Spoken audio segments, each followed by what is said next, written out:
Ang sumisitsit na halimaw. Sa isang maliit na baryo sa gitna ng kagubatan, mayroong isang abandonadong bahay na kinatatakutan ng lahat ng residente.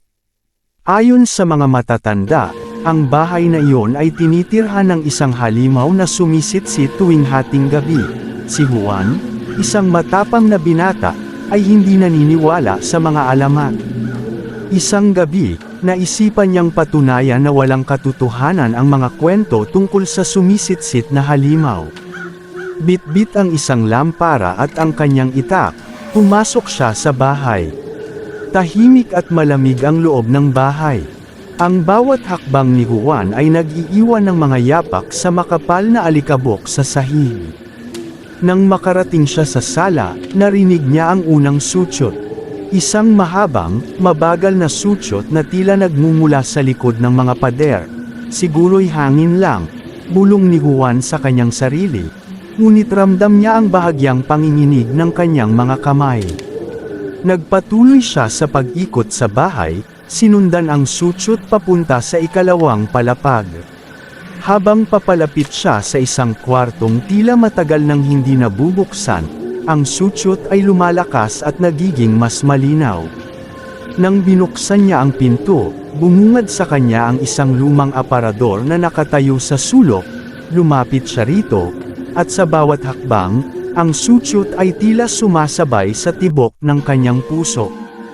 Nang hawakan niya ang pinto ng aparador, biglang lumamig ang paligid at ang sutyot ay naging isang nakakatakot na boses na nagsabing, "Huwag mong buksan." Ngunit sa kanyang pagiging matigas ang ulo, binuksan pa rin ni Juan ang aparador. Sa loob nito, walang laman kundi isang lumang salamin. Sa salamin, nakita niya ang refleksyon ng isang batang babae na may dagwang mata at maputlang mukha. "Bakit mo ako ginaisang?" tanong ng batang babae habang nagsisimulang maglabas ng kakaibang tunog na parang sutyot. Napatakbo si Juan palabas ng kwarto, pababa ng hagdan, at palabas ng bahay. Ngunit kahit gaano siya kabilis tumakbo, naririnig pa rin niya ang sutyot na tila sumusunod sa kanya. Nang makarating siya sa kanilang bahay, hingal at pawisan, nahanap siya ng kanyang ina sa sala, nanginginig at hindi makapagsalita.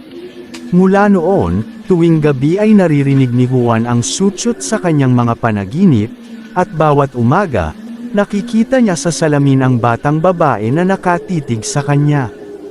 Hindi na siya muling bumalik sa bahay na iyon, at ang sutyot ay naging paalala sa kanya na may mga bagay na hindi dapat ginagalaw. Sa baryo, patuloy na kumakalat ang kwento ni Juan, at walang sino man ang muling naglakas loob na lumapit sa abandonadong bahay. Ang sutyot ay nananatiling isang misteryo, isang babala sa mga nagtatangkang tuklasin ang mga lihim ng nakaraan.